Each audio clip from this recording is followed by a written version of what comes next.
Yo, what up? This is Boss Pilyo at meron akong kwento sa inyo. Ito siguro may mga makaka-relate talaga dito. Nung panahon kung ikaw is 80s o 90s na bata, dati, batang 80s or 90s ka, ito makaka-relate ka. Siguro ginagawa mo rin to. Kasi ako noon, ito talagang ginagawa ko kalimitan naman talaga ng kabataan na ngayon, talagang ginagawa naman yun. So ito nga, kwento ko sa inyo. Nung bata ako ito, nangungupit ako talaga sa nanay ko. Kinukupitan ko yung nanay ko dati. Sa tindahan, nangungupit ako. May tindahan kasi kami dati. Nangungupit ako. Palima-lima hanggang mapuno yung tagiliran ko dito. Sa may, di ba, braid short. Iipitin mo yung lima dito. So, ganun yung ginagawa ko dati. Okay na. So, isa pang time na, nangyari tanghali. Siyempre, maraming pera si mama. Maraming pera nun si mama. Tayo na. Di dahan-dahan akong humakbang sa kwarto. Kaso hindi ko siya nakita na yung kamay niya pala nakaganon. Natapakan ko ngayon. Natapakan ko ngayon yung pa. So nagising. Iawa ko na yung wallet. Nakita niya tuloy. Nawakawa ko yung wallet. Ayun, napalo ako. Naparusahan ako. Ay nang yan. Grabe talaga yung 90s, dati. Yung panahon pa kasi noon, mas maganda talaga yung dati kasi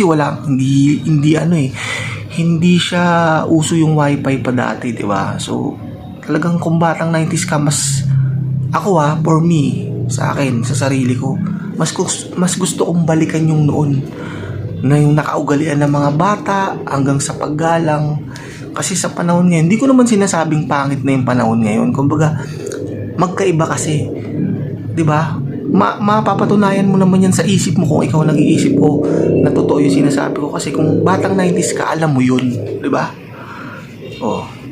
Kasi yung mga bata noon, pag tanghali, matutulog, di ba? Kailangan mong matulog ng tanghali para makapaglaro ka ng hapon.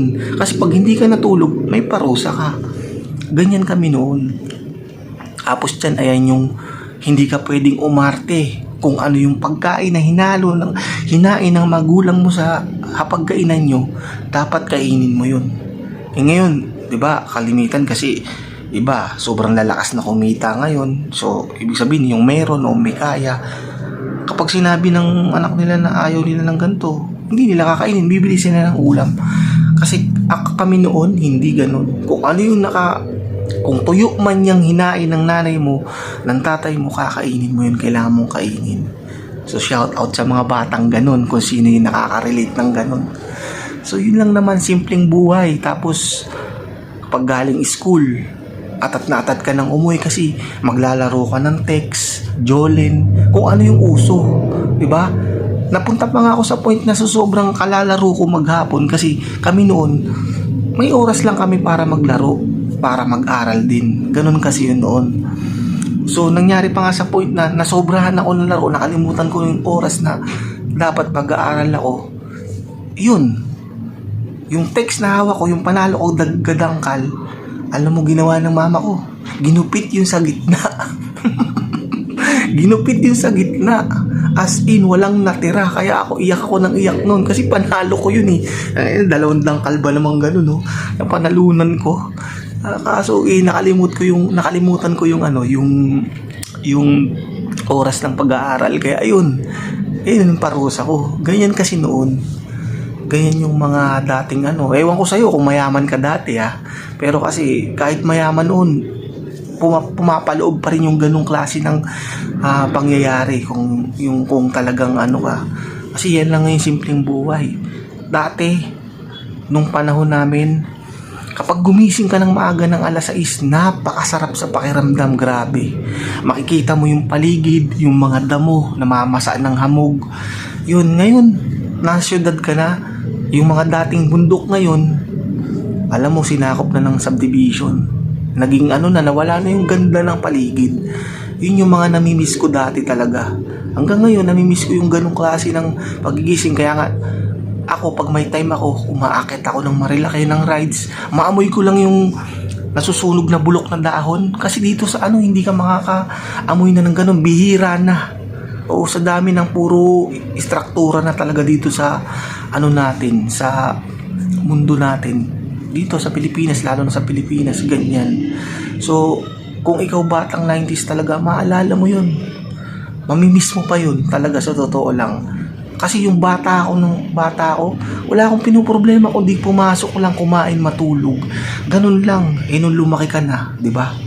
Naisip mo, nandyan na yung stress. Kung nagpapamilya ka na, isip mo yung budget, trabaho, negosyo na iisipin mo para umunlad ka. Yan na kasi yung mga iniisip mo. Hindi ka tulad noon dati, di ba? Talagang tulog ka lang. Mapipil mo talaga yung laro mo nung kabataan ka. At ito pa talaga yung experience ko rin.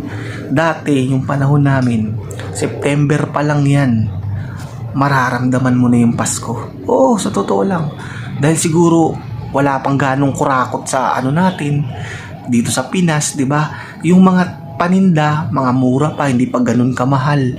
Ngayon naman, yung 1,000 mo lang, Diyos ko, parang 100 na lang, mabawasan lang ng 50 pesos yan, tuloy-tuloy na. Ganun kasi yan ngayon. Sobrang mahal, di ba? Kaya, mas nakakamiss talaga yung ganung panahon talaga, na halos ultimo kamote, na pinaguhukay nyo na magkakapatid dahil sa tanim ninyo. Uhukayin mo, sisipagin mo yun, tas gagawing matamisin ng mama mo, lulutuin, yung panalong merienda yun, di ba? Noon hindi kami soft drinks, alam mo kung ano yung namin doon, yung tinitimpla na juice, yung nasa bote, yung parang orange juice ba yun, ititimpla ng mama mo, yung mga malaki, yung mga ganito kalaki, siguro mga 2 liters yun or 1 liter, hindi ko na medyo tanda pero yun talaga yung parang ang pagkakatanda ko, Sunny Orange, ayun yung ginagamit dati na imbis na soft drinks, iniinom namin sa kabay kamote na sa hapon. Yun yung magiging merienda mo. Noon kasi mga kabataan, hindi masyadong demanding. Hindi masyadong na kung okay lang kung ano nandyan, di ba? Although may umaarte, pero hindi ganun. Like sa mga kabataan kasi ngayon, mas maaga na, di ba? Bata pa lang, so almost kahit mga 5 years old, nakakahawak na ng cellphone, di ba? Di alam naman natin sa social media, minsan may mga hindi napapanood na hindi kaaya-aya dyan, di ba? Kaya magang natututo rin ng minsan pag hindi nag-guide, di ba? Yun yung nangyayari. Kaya para sa akin, opinion ko lang, huwag nyo ako ibabash. Opinion ko lang, mas okay pa rin ako sa panahon ng 80s tsaka 90s kasi andun yung hindi ka talaga hindi mo makikitaan yung karamihan sa mga bata na pag pinagalitan, yun, tatahimik lang, nakikinig. Sa ngayon, sa panahon ngayon, minsan kapag lalo't di mo kilala, pinagsabihan mo yung isang bata, grabe, sasagot-sagutin ka na. Oo, ganun na sila ngayon, masyadong matatapang.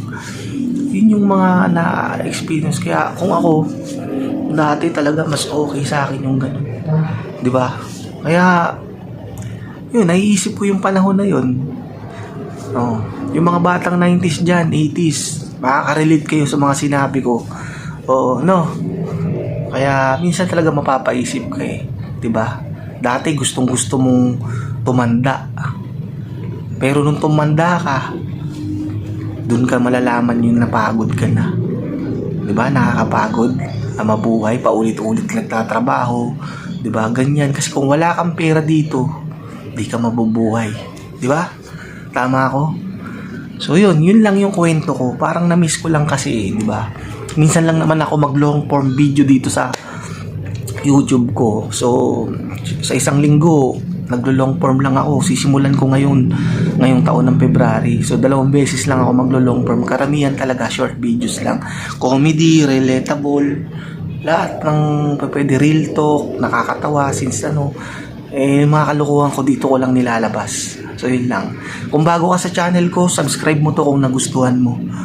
At mas marami pa akong gagawing video. So God bless sa'yo at lagi ka lang mag-iingat.